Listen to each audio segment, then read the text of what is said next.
Welcome back to Occult Archives, where we uncover the secrets hidden in history's most feared books. From mystical grimoires to ancient religious texts. Those secrets that are just too dangerous to be read. I'm ready to dive in if you are. Let's do it. So this is episode 90, Clairvoyance and Occult Powers, the hidden science of psychic perception and astral mastery. I think this is going to be a fun one. We're going to be talking about a lot of the psychic powers that people have always wondered about, particularly those things that kind of cross the boundary between the real world and something beyond that. Yeah, like that sixth sense you hear people talk about sometimes. Right, exactly. Like, is there really a sixth sense? Or are there maybe even more senses that we just haven't really tapped into yet? And so we're going to be looking at all of that through, well, you know how we always do. We're going to be looking at it through the lens of this collection of really fascinating lessons.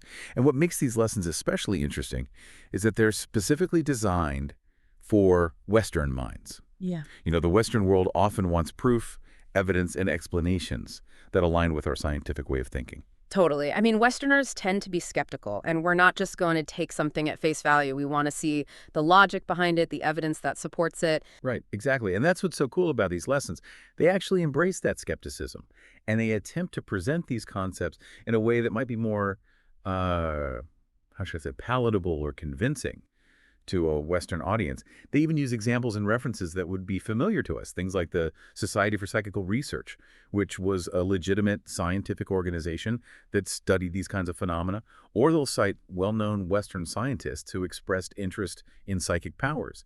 It's a totally different approach than what you might find in, say, traditional Eastern teachings, where they might be more focused on intuition or direct experience, and you're just kind of expected to accept what the teacher says without necessarily needing proof. It is pretty interesting how different cultures approach these things. And, I think that's a big part of why some people in the West have been hesitant to explore these ideas. They just haven't been presented in a way that feels, grounded or believable. I think you're right. And it's worth acknowledging that even within these lessons, there are certain assumptions being made. For example, they operate on the premise that things like the astral plane, the Akashic records, and prana exist. And those are concepts that are really fundamental to Hindu philosophy and occult science. And it seems that within those traditions, those things have been established through the experiences of those who have, supposedly reached these higher levels of consciousness. And that's where that cultural difference comes in again. A student in India studying these concepts wouldn't necessarily question those assumptions.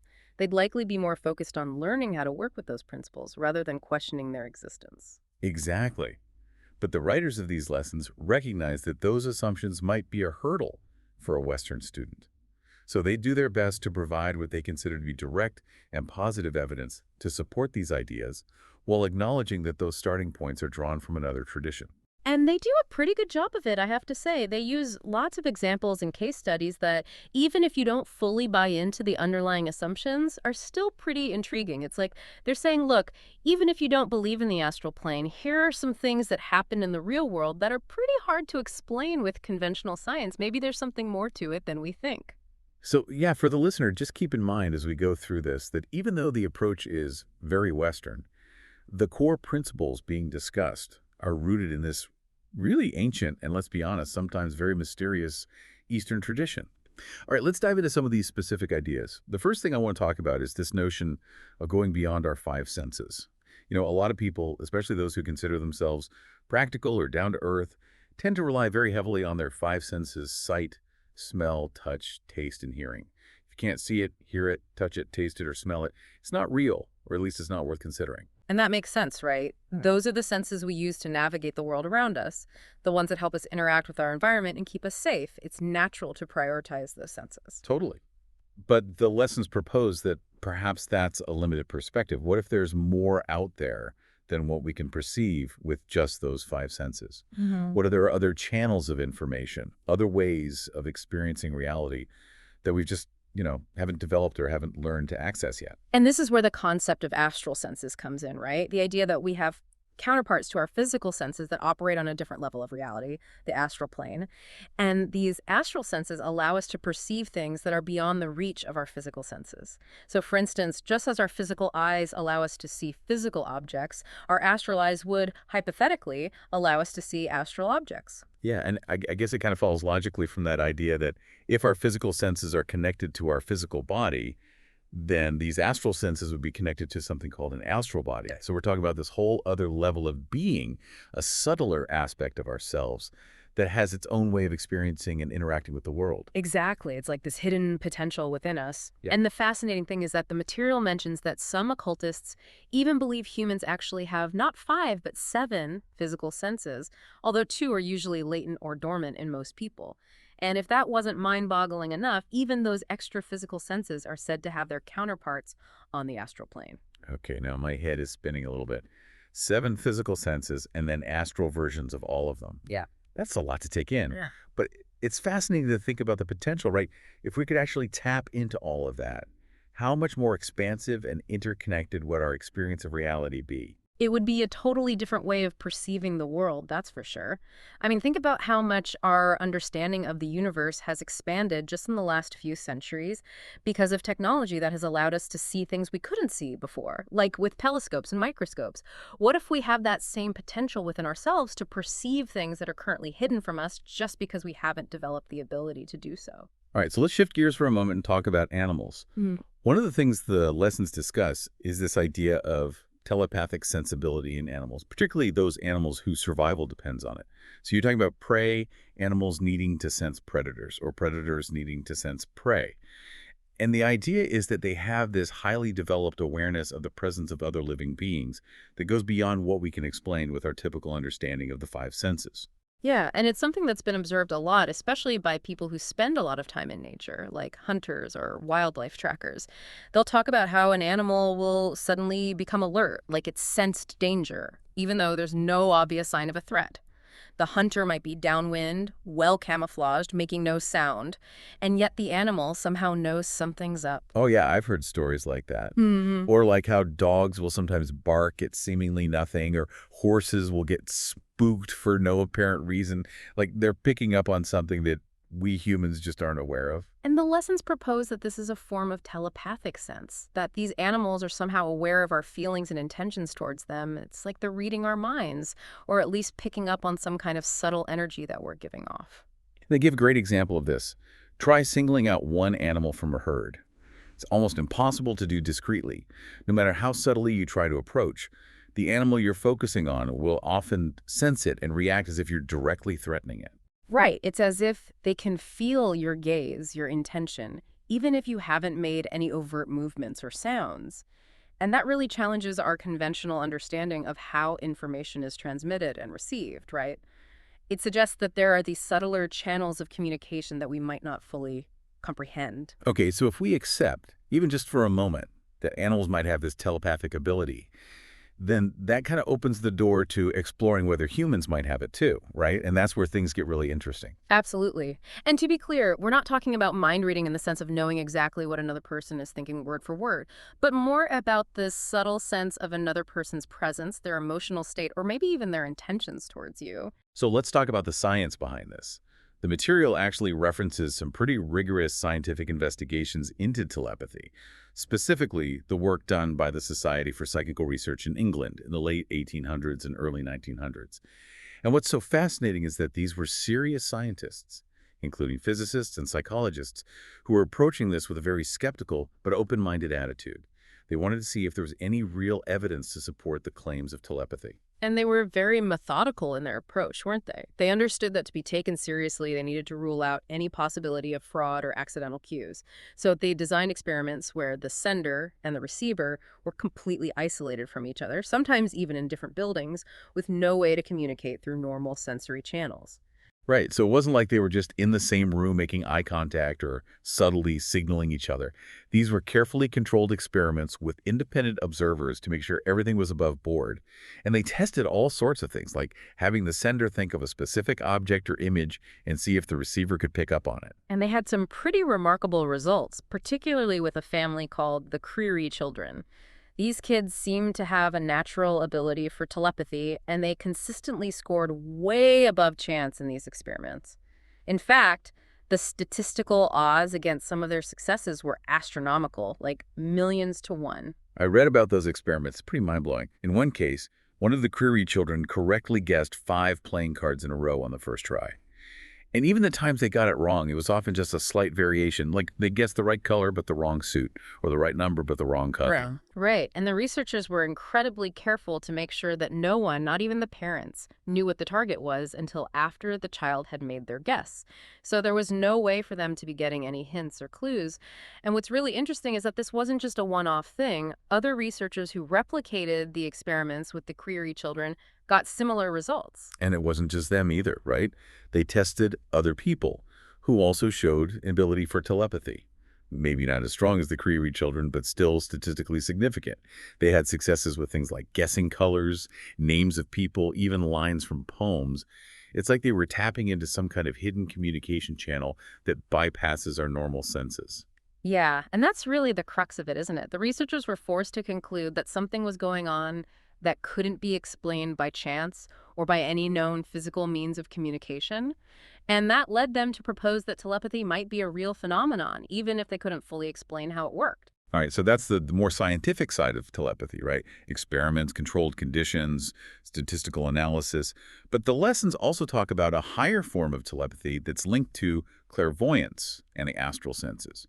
Can you explain that a bit more? Sure. So, in the experiments we were just discussing, the thinking is that maybe telepathy is happening through some kind of subtle energy wave being transmitted from one brain to another, kind of like radio waves or the signals in a telephone. And that's maybe why, in some of those experiments, the clarity of focus of the sender seemed to make a difference in how well the receiver could pick up on the thought. Like the stronger the signal, the clearer the message kind of thing. Exactly. But then there's this other form of telepathy that's described as more direct, more of a soul-to-soul or mind-to-mind connection that doesn't rely on these physical energy waves. And this is where the astral senses come into play, because it's thought to be happening on a different level of reality on the astral plane. So it's almost like a spiritual or psychic connection as opposed to a physical one. Right. And the material says that even some of the researchers who were studying telepathy would sometimes experience this shift during an experiment. They'd start out feeling like they were receiving thought currents along their nerves, but then it would change to this more direct mind-to-mind sensation that was totally different. It's like they were suddenly plugged into a different communication channel. Fascinating. So let's dig a little deeper into this idea of thoughts and emotions as vibrations, because that seems to be a key concept here. The lessons use this analogy of radio waves and telephone signals to illustrate how our thoughts and emotions can create these thought waves that can be picked up by others who are sensitive to them. It's a really helpful analogy. Just like sound waves are converted into electrical signals in a telephone and then back into sound waves at the other end, the idea is that our thoughts and emotions create these vibratory patterns that can travel through some medium, maybe the ether, and then be received and reinterpreted by another mind that's attuned to them. So it's not just that our thoughts are trapped inside our heads. They're actually radiating outward like ripples in a pond. That's the idea. And apparently, different parts of our being generate different kinds of vibrations. Emotional vibrations are said to come from the plexi, those nerve centers in the sympathetic nervous system, while mental vibrations originate from specific centers within the brain. Mm. And it's fascinating to think about how these vibrations are constantly interacting with each other, creating the sort of energetic web that connects us all.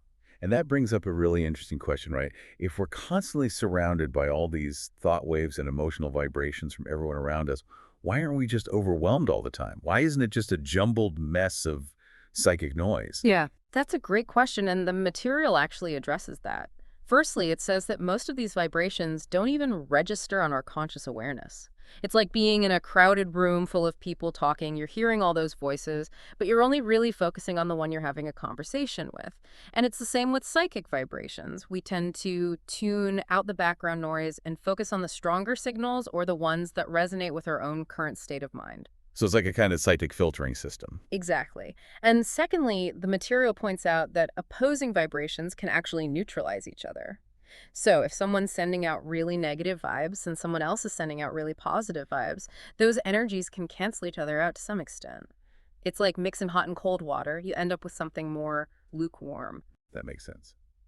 And then thirdly, there's this principle of affinity, where thoughts and feelings of a similar nature tend to attract each other and even combine, like a like on the psychic level. Yeah. So we're more receptive to vibrations that are in harmony with our own mental and emotional state, and we tend to repel or be less affected by those that are discordant. Precisely. So if you're in a really positive mood, you're more likely to pick up on positive vibes from others and be less affected by any negative energy that's floating around. And vice versa, of course. If you're feeling down or negative, you might be more susceptible to those lower vibrations. And it's not just in the moment, right? The material also mentions that these vibrations don't just disappear instantly. They can linger for a while, kind of like the scent of perfume hanging in the air even after someone's left the room. And that leads to the fascinating concept of psychometry. Psychometry is the idea that objects can hold on to these residual vibrations, almost like energetic imprints, of the people and events they've been associated with. And someone who's skilled in psychometry can supposedly pick up on those vibrations and get impressions or even visions of the past. It's like the object becomes a kind of psychic link to the past, right? Yeah. The lessons use this analogy of unwinding a ball of yarn. The object is the loose end, and by holding it, you can trace back the entire thread of its history. Right. And a quote from a psychic authority says there's this magnetic attachment between matter and its history. It's like the object has this invisible thread connecting it back to all the people and places it's encountered. And they give some pretty amazing examples of this. Like there's a story of a psychometrist who was given a tiny fragment from Stonehenge, and just by holding it, she was able to describe the entire structure and even scenes from its early history, even though she had no prior knowledge of it. It's wild, isn't it? And there's another fascinating account of this German writer, Schoke, who apparently had this involuntary ability to perceive the past lives of strangers he met. He'd just meet someone for the first time, and their entire past life would flash before him like a vivid dream, even including details of their surroundings and clothing. And at first, he was skeptical of these visions until he shared one with a seamstress he'd just met, and it turned out to be incredibly accurate. Wow. That would be both amazing and maybe a little overwhelming, wouldn't it? Yeah. Be constantly bombarded with other people's past lives. I don't know if I could handle that. I know, right? It would be a lot to process. But it speaks to this idea that we're all connected on a deeper level, that our past experiences and even our past lives, if you believe in that, can leave an energetic imprint that's still accessible under the right conditions. And the material also gives examples of psychometrists being able to describe distant scenes just by holding objects that were recently in those locations, like a pen holder from a lawyer's office hundreds of miles away. Yeah, that's the idea of psychometry being able to transcend both time and space. So it's not just about accessing the past, it's also about potentially tapping into what's happening right now in a completely different location just by having a connection to an object that's been there. It's like the object creates a kind of psychic bridge. Okay, so then there's also this form of psychometry where you can sense the past history of an object and its surroundings, like holding a bullet from a battlefield and picturing the battle, or holding a piece of ancient pottery and getting impressions of the time period and the people who made it. The examples they give are pretty vivid. They talk about this doctor, Dr. Denton, who conducted a series of experiments with a psychometrist. In one experiment, he gave her a fragment of a meteorite, and she had this sensation of being in space, then seeing clouds, then stars and the moon. It was like she was tracing the trajectory of the meteorite back to its origin. That's amazing. And then with the whalebone cane, she had these impressions of being a monstrous creature plunging into water, even describing the inside of a whale's mouth. And then with a mastodon tooth, she got these images of being a huge animal, drinking from a stream, hearing noises in the woods, being part of a herd. It really shows how an object can become this portal to a totally different experience, a different time, a different form of life even. And it makes you wonder, what kind of psychic residue are we leaving on the objects we touch every day? That is a really good question. So let's move on to a topic that's often associated with clairvoyance: crystal gazing. The material talks about how crystals can be used to aid clairvoyance, but it's not because the crystals themselves are inherently magical or anything. It's more about their associative value and how they become polarized through repeated use by an individual. Right. It's like the crystal becomes a tool, and the more you use it for a specific purpose, the more it becomes attuned to your energy and intentions. Kind of like how a well-worn tool becomes more comfortable and familiar in your hand. Exactly. And the material debunks some of the superstitions around crystal gazing. You know, the idea that you need to do all these elaborate rituals or incantations to make it work. It says the most important things are to have a quiet, serious state of mind and to ensure proper lighting. Right. It's about creating the right conditions for inner perception, for quieting the mind and focusing your attention inward. And practically speaking, it's best to have the light source behind you so it doesn't create distracting reflections in the crystal. They even quote this old English writer who gave instructions on how to develop clairvoyant ability through crystal gazing. And he describes it as a gradual process. You start out with this dullness, then maybe you'll see pinpoints of light, then a hazy appearance, and finally you might start to get clear visions against a blue backdrop. It's a reminder that developing these abilities takes time, patience, and consistent practice. It's not like you just sit down with a crystal and suddenly you're seeing the future. Okay, which brings us to a really important point. Safe and unsafe practices for psychic development. The material is very clear in its condemnation of using things like drugs or chemicals or putting your body through extreme physical states to trade force psychic experiences. They associate these practices with black magicians, which they frame as something to be avoided. Right. The idea is that these force methods can be really dangerous and can even have negative spiritual consequences. It's like trying to hack into your psychic abilities instead of developing them naturally and ethically. Exactly. And material also cautions against certain self-hypnosis techniques, like staring at bright lights or doing forceful breath regulation, unless you really know what you're doing.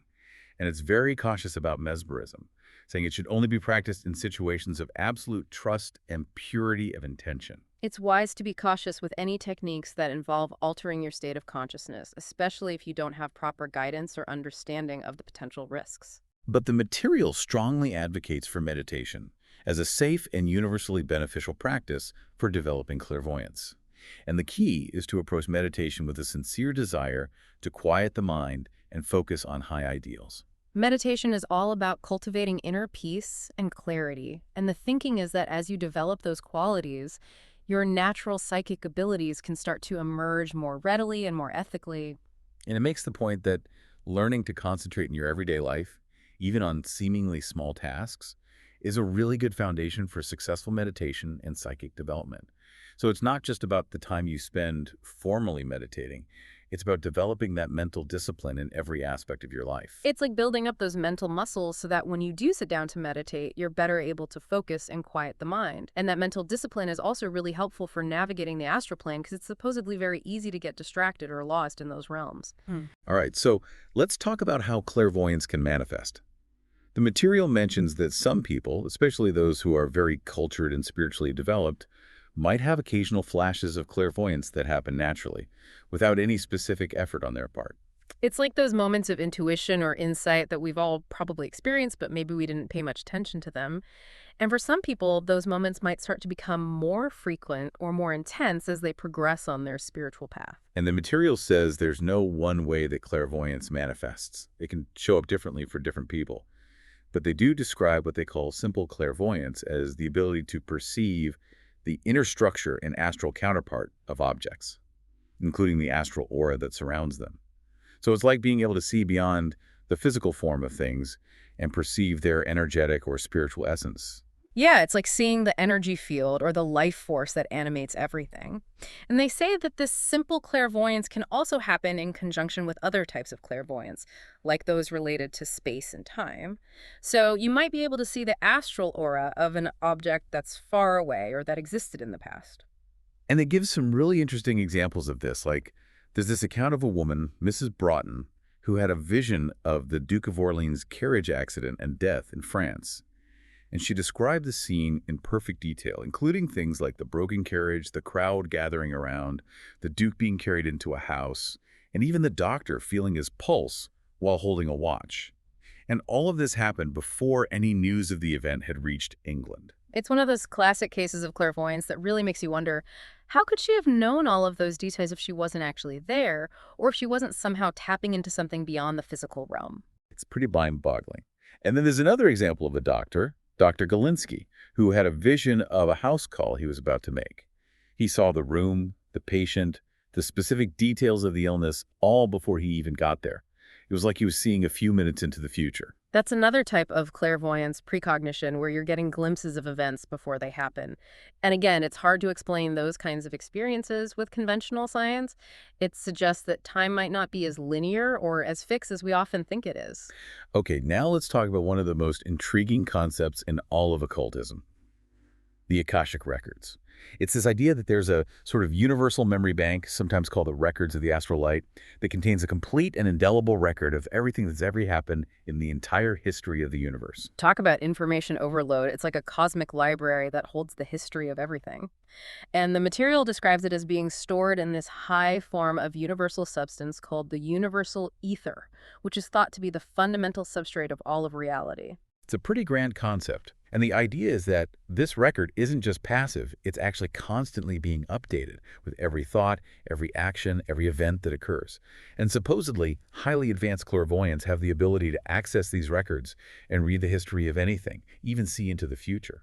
And they use some really interesting analogies to explain how these records can persist over time. They talk about how heat can linger in a room after a fire has gone out, or how a scent can stay in the air even after the person wearing the perfume is gone, or even how our own memories can be triggered by certain sights or smells. The idea is that everything leaves an energetic imprint, and those imprints can be accessed under the right conditions. They also make the point that light from distant stars shows us those stars as they were when that light left them, which could be millions of years ago. So in a sense, we're always looking into the past when we look at the stars, and that light is carrying a record of that star's history. Yeah, it's a great analogy. And the material says that advanced occultists can actually access the Akashic records directly with their actual body. It's like they can travel through time and witness events as they happened, or even see potential future outcomes. But it's important to note that they also say that ordinary clairvoyants usually only get glimpses or reflections of these records, which can be distorted or incomplete. It's like trying to see something through a rippled pool of water. You might get the general idea, but the details are fuzzy. And it's interesting that they say pastime clairvoyance is often triggered by psychometry. So maybe by holding an object from a certain time period, you create a kind of link to the Akashic records for that time and place. It's like the object acts as a tuning fork, helping you focus your psychic senses on a specific point in time. All right, so now let's talk about something that everyone's fascinated by: seeing into the future, or prevision. The material is careful to say that not all psychic visions are necessarily coming from the Akashic records. It encourages us to be skeptical and to use our discernment when interpreting these kinds of impressions. Right, because it's easy to get carried away with those kinds of things, to think that every dream or every intuitive feeling is a prophecy. But they do share some pretty compelling examples of precognition, like the story of Cazot, who famously predicted the fates of several prominent figures during the French Revolution with remarkable accuracy, like 6 years before it all happened. It's a chilling story. He was at a dinner party, and he just started telling everyone what was going to happen to them. And most of them didn't believe him, of course. But then it all came true, almost exactly as he'd predicted. And there's another case, the assassination of Spencer Percival, where a Cornish mine manager, John Williams, had a vivid dream, not once but 3 times, of the assassination happening 9 days before it actually occurred. And his dream had all these details that matched the reality perfectly, like the appearance of the assassin, the location, everything. And he told people about his dream beforehand, so there's multiple witnesses to his premonition. That's a really strong case for precognition, especially since there's documentation to support it. It's hard to dismiss those kinds of experiences as just coincidence. And then there are also accounts of what's called traveling clairvoyance or astral projection, where people have seemingly perceived events happening in distant locations while their physical body was somewhere else. Yeah, like that story of Mary Goff, who supposedly saw her children just before she died, even though they were miles away. And her nurse corroborated the details of her vision. And these kinds of experiences are also often reported in near-death experiences, where people claim to have seen things that they couldn't have possibly known about from their physical perspective. It really challenges our notion of what consciousness is and where it resides. It suggests that maybe consciousness isn't limited to the physical body and can somehow travel or extend its awareness beyond the constraints of space and time. And there's even an example of someone having a dream where they felt their spiritual presence accompanying their brother who was traveling, and they sensed he was in danger, which turned out to be true. It's like this intuitive feeling of connection that transcends physical distance. It's fascinating, isn't it? And it makes you wonder if we all have that potential for psychic connection, but we just haven't learned how to access it or trust it. All right, so now let's talk about something that sounds almost like magic. Thought form projection. The lessons explain that when we have really strong, clear thoughts, especially those that are infused with intense emotion, those thoughts can actually be projected outward and perceived by others who are psychically sensitive. It's like our thoughts have a life of their own, and they can create these energetic forms that can interact with the world around us. And the material suggests that some seemingly supernatural phenomena might actually be explained by thought form projection. They give the example of illusions created by Indian magicians, like the famous rope trick where a rope seemingly rises into the air with a boy climbing up it. And the explanation is that the magician is so skilled at projecting thought forms that they can create a shared hallucination in the minds of the audience, making them perceive something that isn't physically real. It's like the magician is creating a virtual reality in the astral realm, and the audience is turning into that reality with their astral senses. It's mind-bending, isn't it? Yeah. But the material is careful to point out that these are considered natural phenomena, not supernatural miracles. They're still operating within the laws of the universe, just on a different level of reality. Right. It's about understanding the principles of the astral realm and learning to work with those principles consciously. And the material even suggests that it might be possible, under certain conditions, to extend a portion of your astral body to interact with physical objects. That sounds a lot like telekinesis, right? The ability to move things with your mind. Exactly. And they say it would require a very high degree of psychic development and a lot of what's called prana, that vital life force energy. So not something most of us can just do casually, but still the idea that it's even possible is pretty intriguing. Totally. And then they touch on the topic of mediumship, which is all about communication with spirits. Mhm. And they acknowledge that genuine spiritistic phenomena might occur, but they also suggest that some of what happens in seances, for example, might be the result of the medium's own psychic abilities, their unconscious manipulation of astral energies. So it's not always about spirits coming through from the other side. It could be that the medium is unintentionally creating those phenomena themselves through their own psychic power. And that makes it really difficult to discern what's really going on in those situations. All right, so now let's delve into this idea of personal influence, of how our thoughts and emotions can affect others.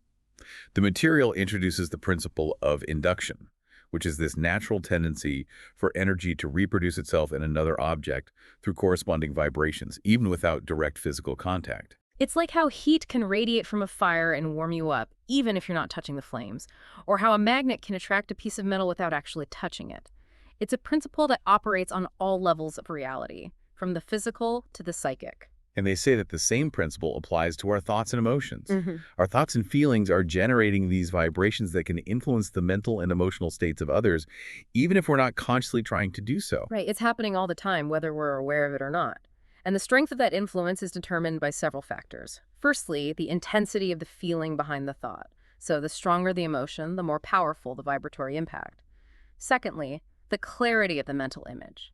The more vivid and detailed the mental picture, the stronger the thought form becomes. And thirdly, the degree of concentration. The more focused and concentrated your mind is on that thought, the more directed and potent the energy will.